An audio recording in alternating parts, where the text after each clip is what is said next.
find out why everybody in Southern New York is going, run, go see Is Paris Burning? So don't go anywhere, okay?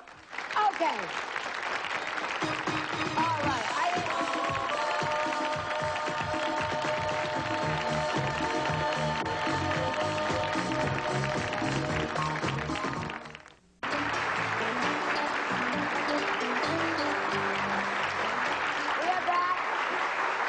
The new award-winning film, which is being released nationally tomorrow, Paris is Burning, is getting major, major, major attention. It features, as I said to you, exotic gay subculture in New York that helps gay and lesbian young people to feel wanted and loved and accepted by dressing up as their fantasies. Today's guests are all featured in the film. First, on my immediate left, is Dorian Corey. He or she, which would you prefer? Whichever. All right. Fine. He is a legend in the drag underworld, as is his counterpart, Pepper LaBeija. Beja, okay. And they have both been participating in the drag balls for years. Am I right on that? Okay. Next to them is Willie Ninja. He is a respected dancer and choreographer and also is no stranger to this underground culture. And last but not least, on the end, is Jenny Livingston, who is the director of this award-winning documentary. Will you please welcome the stars of Paris is Burning, and I thank you very much for being here.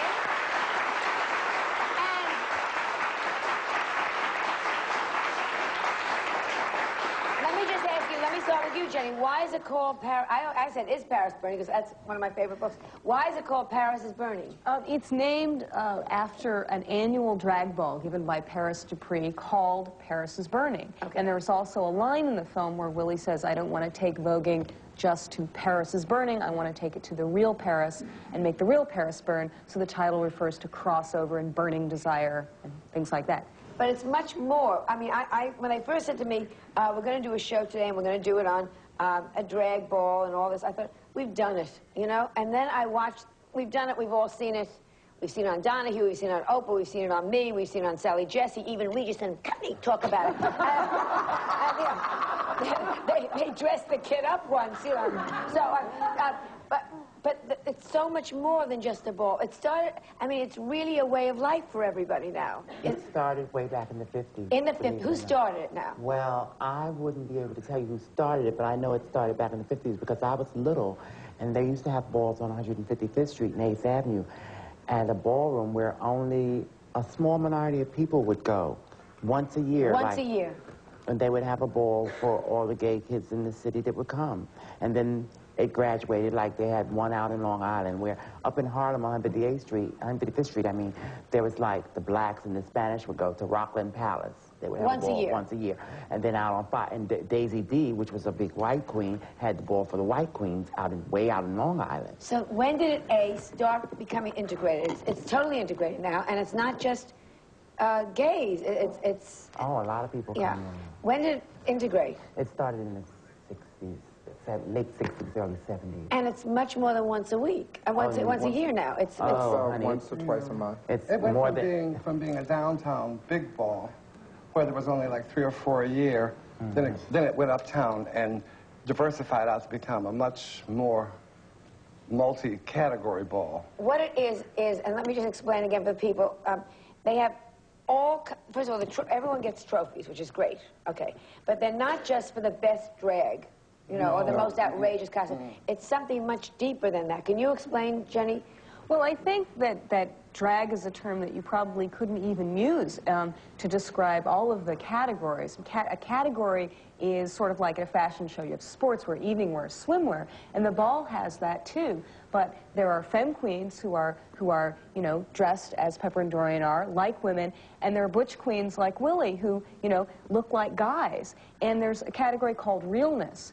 And, that's what I want to get to. And realness could be looking like anything that you're not. Femme queen realness is looking like a woman. Executive realness is executive butch queen realness, which is a male executive, is looking like a male executive. So people come as their fantasies. In other words, if you want to look like an executive, because I found that so meaningful, people come all dressed up in Brooks Brothers suits and an attaché case to look like a man that you would see on Madison Avenue. And that's right.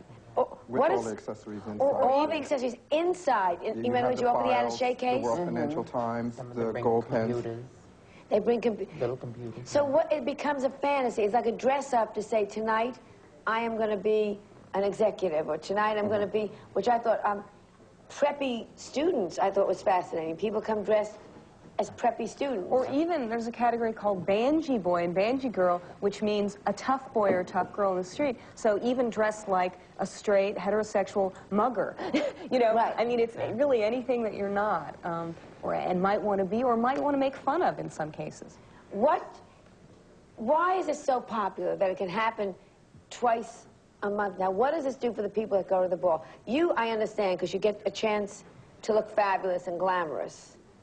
Well, with me, even more so, you must remember I entertain, so I do this Yeah. every week. Yeah. I'm dressed up twice a week, every week, Yeah. at the club where I work. But with the kids, you know, it's like that's how the family, the houses, and the ball, it all becomes, this is a chance where you get together with your peers and you're able to perform in front of those who understand exactly your lifestyle. Then you said family. When they introduced you, they said from the house of. Yes, the house. Because explain what's happened. It's gone from just a ball where we're all going to get dressed up and I'm going to make my costume and show up and win a prize. It's suddenly, there are people that have become like mother figures to all the younger people. Explain what this is going on here. Was in the 70s, my house was the first house to start it. They were basically like clubs like the Duprees and the La Chanel. The La Chanel. These are clubs, They were gay clubs.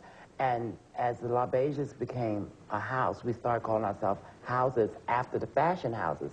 But La Beige not being a fashion house, we were the first one to say we were a house. And then everybody started tagging on saying they were now, houses. who is we?